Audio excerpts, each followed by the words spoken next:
बिस्मिल्लाहिर्रहमानिर्रहीम।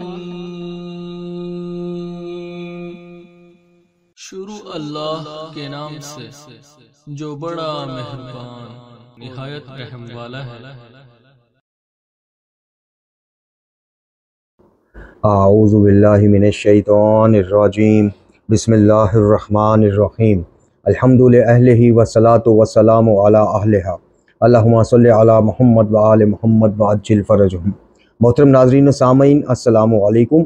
आज की नई वीडियो के साथ हाज़िर खिदमत है। मैं हूँ अली रूहानी और आप देख रहे हैं हमारा ऑफिशियल यूट्यूब चैनल।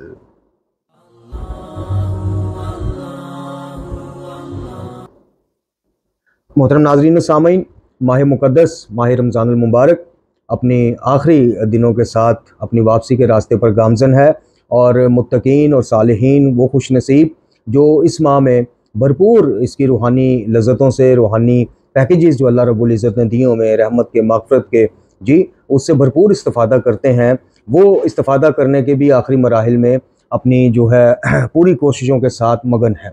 और हम जैसे भी हैं जो ना तो इबादत का हक़ अदा कर सकते हैं, ना दुआ का, जी ना मुनाजात का, और ना ही उस रूहानी कैफ़ियत और लज़्ज़तों से इस्तिफ़ादा हासिल करने का जो हक़ है वो मुझ जैसा गुनाहगार जो है वो अदा नहीं कर सकता।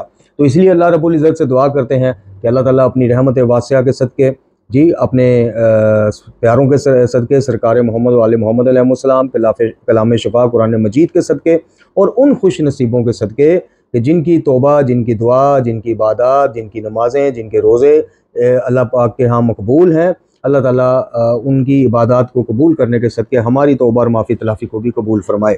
तो आज सहीफ़ा कामला की एक दुआ आपके लिए फिर लेके हाज़िर हुए हैं आपकी खिदमत में, और कोशिश यही है कि हम मतलब आपको एक पैगाम भी देते जाएँ। मुझ जैसे जो कम इल्म जो हैं, जिनकी अभी सहीफ़ा की मार्फतों पे, उसकी बरकतों पे उस तरह से नज़र नहीं है, बचपन से सुनते तो आ रहे हैं कि सहीफ़ा कामला है जी, अच्छा जी, नहजुल बलागा है जी, अच्छा जी। हम तर्जुमा आसान और फ़हम अंदाज में पेश करके एक दावत फ़िक्र देते हैं और एक शनासाई देते हैं कि आइए देखिए कौन कौन से ऐसे उन्वानात नहीं हैं कि जिन पे इमाम ने हमारी रहनुमाई नहीं फरमाई, कौन सी खैर कैसे मांगनी है, औलाद कैसे मांगनी है अल्लाह से, रिज़्क़ कैसे मांगना है, आफ़ियत कैसे मांगनी है, गुनाहों की माफ़ी कैसे मांगनी है। तो वहीं आज ये गुज़रते रमज़ान में ये एक ऐसा नेकी का वो है कि जो घर बैठे आपको चंद अल्फाज, चंद कलमात ये अदा करते ही इस तरह से बाबरकत बना देगा। और किस तरह, क्यों बाबरकत बनाएगा, वो मैं आपको भी बताता हूँ। देखिए, हमें रवायात और आसार अहले बैत अलैहिस्सलाम में एक चीज़ जो सबसे नुमायाँ नज़र आती है वो ये है, जैसे जनाब सईदा पाक सलामुल्लाह अलैहा के हवाले से नज़र आती कि एक रवायत के मुताबिक कि आप अपने लिए या अपने अहले खाना के लिए दुआ मांगने से कबल अपने हमसायों के लिए दुआ मांगा करती थी। अमीरुल मोमिनीन का फरमान है कि वसीयतनामे में बल्कि लिखवाते हुए फरमाया कि हमसायों के बारे में मोहतात रहना। नबी खुदा सल्लल्लाहु अलैहि वसल्लम खातमुल अंबिया सरकार ने हमें इतनी ताकीद की कि हमें ये गुमान होने लगा कि जनाब उनको विरासत में भी शामिल कर दिया जाएगा। जी, इमाम हसन मुज्तबा अलैहिस्सलाम जो हैं वो अपने हमसायों के उस हकूक़ के हवाले से ये फरमाते हैं कि जनाब 40 जो यानी हमसायगी में 40 सामने, 40 दाएँ, 40 बाएँ, 40 पीछे, इस तरह से करके जो मकानात हैं, घर हैं, वो हमसाये में आते हैं। तो आप फरमाते हैं कि 40 हमसायों के लिए, दोस्तान खुदा के लिए दुआ मांगने के बाद अपने लिए दुआ मांगी जाए तो मकबूल है इंशाअल्लाह। आज की दुआ ये देखें, कोई भी इबादत जो आप कोई ऐसी नेकी यानी जो जिसके साथ आप नेकी कर रहे हो उसको पता ही ना हो, सिर्फ अल्लाह रब्बुल इज़्ज़त को पता हो, तो अहले इल्म जानते हैं कि उस नेकी का एक अपना ही मज़ा भी है, अपना ही मुकाम भी है और अपना ही एक उसका अजर व सवाब भी है। तो ये जो आज की दुआ है, ये जब आप नमाज के बाद या कुरान की तिलावत के बाद या किसी भी उसमें जब आप खुलेंगे, पढ़ेंगे और अपने दोस्तों के लिए, अपने हमसायों के लिए अल्लाह ताला से खैर तलब करेंगे, तो ये बाबरकत इस तरह से हो जाएगी। एक तो उनको पता ही नहीं है, उनके पीठ पीछे आप उनके लिए दुआ कर रहे हैं, तो ये चीज़ अल्लाह को बड़ी पसंद है जी। और इसका तर्जुमा भी आप सुनेंगे तो आप देखिएगा माशाल्लाह जो इमाम ने अल्फाज इस्तेमाल किए। दूसरा, ये बाबरकत इसलिए बन जाएगी कि ये भी वादा है, जब बंदा मोमिन, ये भी एक रवायत का खुलासा पेश कर रहा हूँ आपको, कि जब बंदा मोमिन किसी की गैर हाजिरी में, किसी के पीठ पीछे, ख़ासकर मोमिनीन के लिए, दोस्तों के लिए, रिश्तेदारों के लिए और हमसायों के लिए दुआ मांगता है, तो फरिश्तों को कहा जाता है कि इस बंदा मोमिन को खुशखबरी सुना दो कि इसने लोगों के पीठ पीछे, यानी मफहूम पेश कर रहा हूँ, लोगों के पीठ पीछे उनके लिए खैर मांगी है, इसको बिन मांगे ही इसके लिए खैर कर दी, हमने खैर ही खैर कर दी जी। तो ये इस उन्वान से भी बाबरकत बन जाती है। आप देखिए मतलब कि किस कदर हमें नेकियां समेटने का मौका देती हैं, हमारी तरबियत करती हैं दुआएं। इसीलिए हम कहते हैं कि खुदा के वास्ते उस सुनी सुनाई उस रसूमाती शीयत से निकलें जहाँ टोटल दीन जो है कहीं जुलझना से जंजीर तक जी, कहीं वाह वाह से हाय हाय तक यहाँ पे सिमट रहा है। दीन बड़ा वसी है मोहतरम नाज़रीन व सामीन, और दीन सिर्फ इसी चीज़ का नाम नहीं है। दीन हर उन्वान, हर अपना ज़िंदगी का जो है वो शरअ मुक़द्दस, शरीयत मुक़द्दस के ज़ेर साया और आइमा की तरबियत के ज़ेर साया गुजारने का नाम है। दीन कुरान और सुन्नत है, दीन कुरान और हदीस है, दीन सुन्नत और सीरत मोहम्मद व आले मोहम्मद अलैहिस्सलाम है। तो इससे इस्तिफ़ादा कीजिए, ख़ासकर इस गुज़रते लम्हात शरीफा में कि जो ये रहमतों के लम्हात गुजर रहे हैं, जहाँ भी इस्तिफ़ादा करने का मौका मिले हमें नहीं छोड़ना चाहिए। तो उसके बाद इसी दुआ के बाद आपको इमाम बाकर अलैहिस्सलाम की एक नहायत मुख्तसर रवायत आपकी खिदमत में पेश करूँगा, बिल्कुल मुख्तसर, और फिर दावत फ़िक्र एक दफ़ा फिर आपको दूंगा कि बताइए कि इमाम क्या कह रहे हैं, इमाम क्या पहचान बता रहे हैं। तो इंशाल्लाह अगर आपने अभी तक ये दुआ नहीं पढ़ी तो हमारे साथ सुन लीजिए तर्जुमा इसका, और तर्जुमे से हट के खुद से भी खोलिए सहीफ़ा कामला, और जनाब इसको ज़रूर रमज़ान ख़त्म होने से पहले पढ़िए। और सहीफ़ा कामला से याद आया कि हमारे पास एक कुरान, एक नहजुल बलागा और एक सहीफ़ा कामला का सेट जो है वो पड़ा हुआ है। जो मोमिनीन मोमनात मुसलमीन मुसलमात जो पढ़ना चाहते हैं, इल्म हासिल करना चाहते हैं लेकिन ख़रीद नहीं सकते, वो हमसे हमारे व्हाट्सएप नंबर पे इनबॉक्स कर दें या इसी वीडियो के नीचे कमेंट में बता दें। बिल्कुल जनाब आपको फ्री, बल्कि डाक खर्च की भी आपको नहीं देना पड़ेगा, आपके घर तक इंशाल्लाह ये पहुँच जाएगी। लेकिन ईमानदारी से वही हजरात जो हैं वो इसमें वो करें कि जो नहीं ख़रीद सकते, क्योंकि जो ख़रीद सकते हैं वो फिर स्पेस दें उनको बेचारों को, कि जो नहीं ख़रीद सकते हैं चले वो इस्तिफ़ादा कर लेंगे। तो चलते हैं जी, मुफ्ती जाफ़र साहब का तर्जुमा है जी सहीफ़ा कामला का, और इसमें मुख्तसरन शरह भी उन्होंने दुआओं की लिखी है। तो ये मुफ्ती साहब के उसके हवाले से 26 नंबर दुआ है और सफ़ा नंबर 290 है। और इस दुआ का उन्वान है कि जब इमाम हमसायों और दोस्तों को याद करते तो इनके लिए ये दुआ शरीफा फरमाते हैं जी। आइए अब बिस्मिल्लाह करते हैं और तर्जुमा आपकी खिदमत में पेश करते हैं। ए अल्लाह, मोहम्मद और इनकी आल पर रहमत नाज़िल फरमा और मेरी इस सिलसिला में बेहतरीन नुसरत फरमा कि मैं अपने हमसायों और इन दोस्तों के हकूक़ का लिहाज रखूँ जो हमारे हक़ के पहचानने में और हमारे दुश्मनों के मुखालिफ हैं, और इन्हें अपने तरीक़ों के कायम करने और उम्दा अखलाक व आदाब से आरास्ता होने की तौफीक दे। इस तरह के वो कमज़ोरों के साथ नरम रवैया रखें और इनके फ़क्र का मदावा करें, मरीज़ों की बीमार पुरसी करें, तालिबान हिदायत की हिदायत करें, मशवरा करने वालों की खैर ख्वाही और ताज़ा वारिद की मुलाकात करें, राज़ों को छुपाएं, ऐबों पर पर्दा डालें, मजलूम की नुसरत और घरेलू ज़रूरियात के ज़रिए हुस्न मवासात करें और बख्शिश व इनाम से फ़ायदा पहुँचाएँ और सवाल से पहले इनकी ज़रूरियात को मुहैया करें, यानी मोहताजों की, गरीबों की। ए अल्लाह, मुझे ऐसा बना कि मैं इनमें से बुरे के साथ भलाई से पेश आऊँ। ये अब तरबियत लेते जाएं आप, तरबियत ही तरबियत। ए अल्लाह, मुझे ऐसा बना कि मैं इनमें से बुरे के साथ भलाई से पेश आऊँ और जालिम से चश्मपोशी करके दरगुजर कर दूँ और इन सब के बारे में उसने जन से काम लूँ और नेकी और एहसान के साथ सबकी खबरगिरी करूँ और परहेजगारी और इफ़्फ़त की बिना पर इनके अयूब से आंखें बंद रखूँ और तवाज़ा और फ़रोतनी के रूह से तवाज़े और फ़रोतनी की रूह से इनसे नरम रवैया इख्तियार करूँ और शफ़क़त की बिना पर मुसीबत ज़दा की दिलजोई करूँ, इनकी गैबत में भी इनकी मोहब्बत को दिल में लिए रहूँ और खलूस की बिना पर इनकी पास सदा नेमतों का रहना पसंद करूँ। यानी जो जेलसी हमें फ़ील होती है, हम साया उनके घर फ्रिज आ गया जी, गाड़ी आ गई जी, फलाना हो गया, उनके बच्चों ने नए शूज़ पहन लिए, वो एक जो जेलसी फ़ील होती है, इमाम उसका पूरा बुनियाद गिरा रहे हैं और फरमा रहे हैं कि मैं खलूस की बिना पर इनके पास सदा नेमतों का रहना पसंद करूँ। कि मेरी अल्लाह, मेरी ख्वाहिश ये हो, मेरी दुआ ये हो कि अल्लाह ताला मेरे हमसाए, मेरे दोस्त, मेरे रिश्तेदार, इनके पास जो नेमतें हैं इनको दुआम बख्श, बल्कि बरकत अता फरमा। जेलसी ना हो, घुटन ना महसूस करें, मुकाबलेबाजी ना करें कि उसके पास ये है तो मेरे पास क्यों नहीं, उसके पास ये घर में वो आसाइश और नेमत है, उसके बच्चों के पास तो हमारे बच्चों के पास नहीं। ये अब आप देख लें तरबियत के उन्वाना।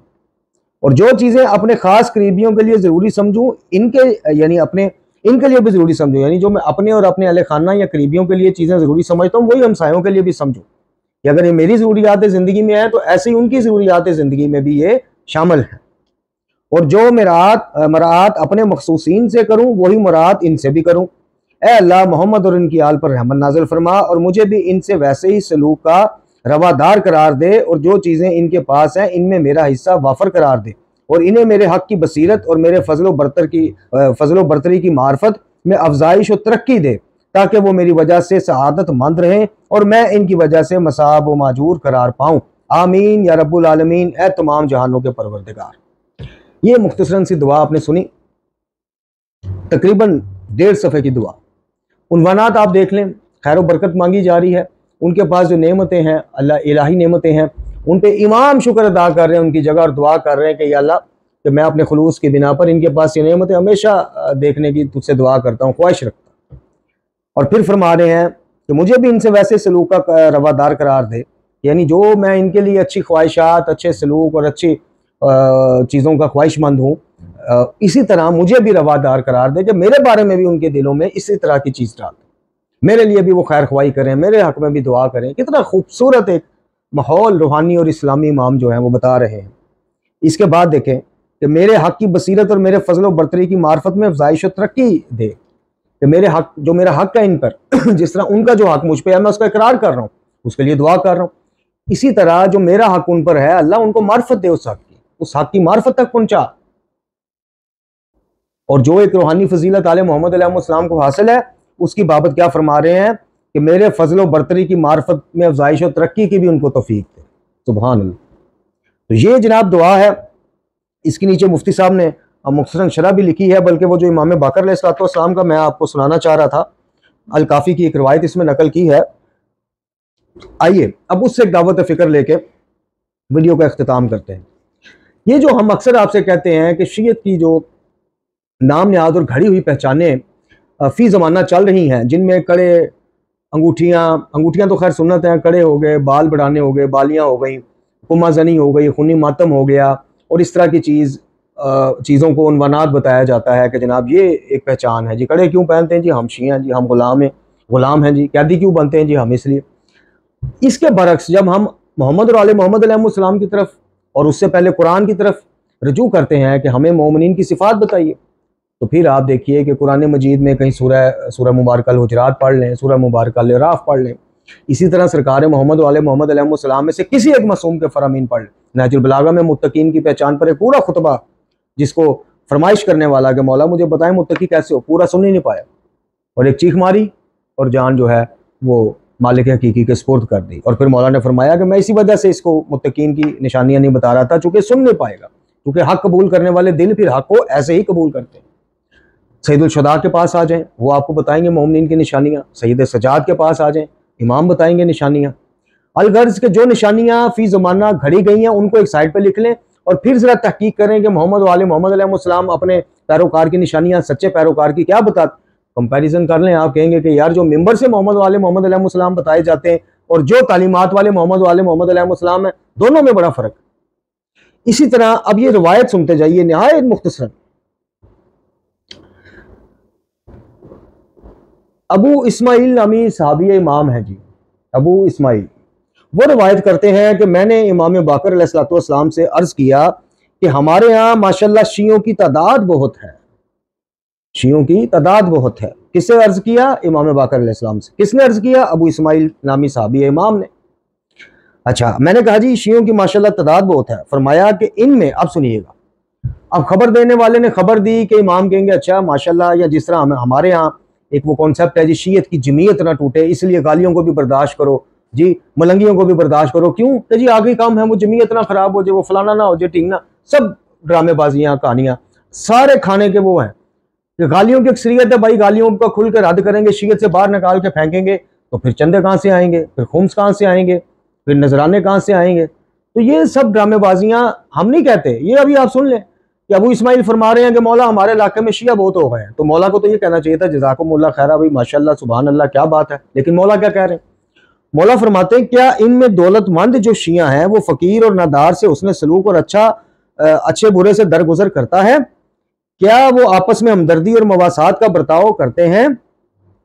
अबू इस्माइल कहते हैं कि मैंने कहा नहीं मौला, ऐसा तो नहीं करते। फरमाया कि फिर वो शिया कहाँ के? शिया तो वो है जो ये सब कुछ करे, फिर क्यों कह रहा है कि शियों की तादाद बहुत हो गई? सुभान अल्लाह। अब इससे आगे कोई बात रह जाती? ये नहीं कहा। अच्छा अब आ जाइए, अब दावत फिक्र लीजिए। मौला को तो कहना चाहिए था क्या वो अजान में अली वलील्लाह पढ़ता है? क्या वो तवस्सुल शख्सी का कायल है? यानी क्यों कहना चाहिए था? जो मिंबर से हमें बताया जाता है, क्या वो तवस्सुल शख्सी का कायल है जी? क्या वो जुमला आली मदद का कायल है? क्या वो कुम्मा जनी का कायल है, खूनी मातम का कायल है जी? क्या वो अंगारों में चलना पसंद करता है? क्या वो जुलजना से झूले से मन्नतें मांगता है? मौला को तो फिर ये सवालात करने चाहिए थे ना, जब पता चला कि जी बहुत शिया है। अगर हाँ में जवाब मिलता तो मौला कहते माशाल्लाह वो शिया है, अगर ना में जवाब मिलता तो मौला कहते नहीं। लेकिन मौला ने क्या कहा कि क्या इनमें दौलतमंद जो हैं वो फकीर और नदारों से अच्छा सलूक करते हैं, मवासात करते हैं, हमदर्दी करते हैं, अच्छा बर्ताव करते हैं? जवाब मिला कि नहीं। तो फिर मौला ने कहा, अल्फाजों पर गौर कीजिए, मौला ने कहा फिर वो कहाँ के शिया भाई, फिर क्यों कह रहा है कि बहुत शिया हो गए? शिया वो है जो ये सब कुछ करे। इसलिए हम आपसे कहते हैं कि धोखेबाजों के धोखे में ना आइए। कड़ी पहनना कोई निशानी नहीं है, बल्कि बिदत है अगर आप सुन्नत समझ के पहनेंगे। क्यों बिदत है? कि सुन्नत तो वो काम होता है जो आइमा तहार जो है अपनी जिंदगी में उसको बार बार अंजाम दे और बाखुशी से अंजाम दे और सवाब और कुर्बतन इल्लल्लाह की नीयत से अंजाम दे। और जब ऐसा काम जो बामरे मजबूरी उनसे करवाया गया है, यानी उनको कैदी बनाया गया, और जब वो जेवर उतरे उसके बाद बताएं 10 मुहर्रम सैयद सजाद की जिंदगी में कितने आया शूरा के बाद? 40-42 साल। तो बताइए कि एक दफा जब वो जेवर उतरा कैदियों वाला, वो कड़ियां उतरी, तो क्या इमाम को सबसे ज्यादा जेब देता था? यानी शाहिद करबला के सबसे ज्यादा खोने वाली शख्सियत सैयद सजाद है। तो इमाम को तो हर 10 मुहर्रम को फिर इस तरह से कैदियों वाला जेवर पहन के यादगिरी के तौर पर रहना चाहिए था, फिर तो बन जाती सुन्नत। तो मेरे मोहतरम नाज़रीन और सामाईन, जगह जगह दावत फिक्र मौजूद है, जगह जगह असली पैगाम मौजूद है। गालियों ने जो पेंट मारे हुए हैं, जो आर्टिफिशियल मेकअप किए हुए हैं, जब इनको हकायक के और कुरान वाले बैत की तालीमात के पानी के साथ आप इस मेकअप को धोएंगे, आप कहेंगे कि यार नहीं, आप डर जाएंगे अपने आप को शिया कहलवाना। तो ये है शीयत, ये दुआएं शीयत, ये तरबियत शीयत, ये तौहीद शीयत, ये सुन्नत शीयत, ये सीरत शीयत। और गालियत मैं कहता हूं कि एक मौला की मैं क्या बात करूं, आइमा तहार के नजदीक गालियों से ज्यादा गलीज और मुशरिक तरीन नजस तरीन तबका ही कोई नहीं, आप यकीन करें। अभी इंशाल्लाह कोशिश मैं कर रहा हूं कि कल जो है वो मैं एक वीडियो अपलोड करना चाह रहा हूं, ये जो सोग और ईद के मामलात हैं इस बारे में, और मैं आपको फिर उस वीडियो में बताऊंगा कि गालियों को किस वजह से गलीज तरीन, नजस तरीन और मुशरिक से बदतर करार दिया गया। अल्लाह ताला से दुआ है कि अल्लाह ताला हमें कुरान वाले बैत की तालीमात रूहानियाँ पढ़ने, समझने और अमल करने की तौफीक अता फरमाए, आत्मा बिल ईमान फरमाए, इमाम ज़मान जल अल्लाह ताला फर्ज शरीफ के ज़हूर में ताजील फरमाए और हमें नमाज पंजगाना कायम करने वाला बना दे। वमा अलैना इल्लल बलाग।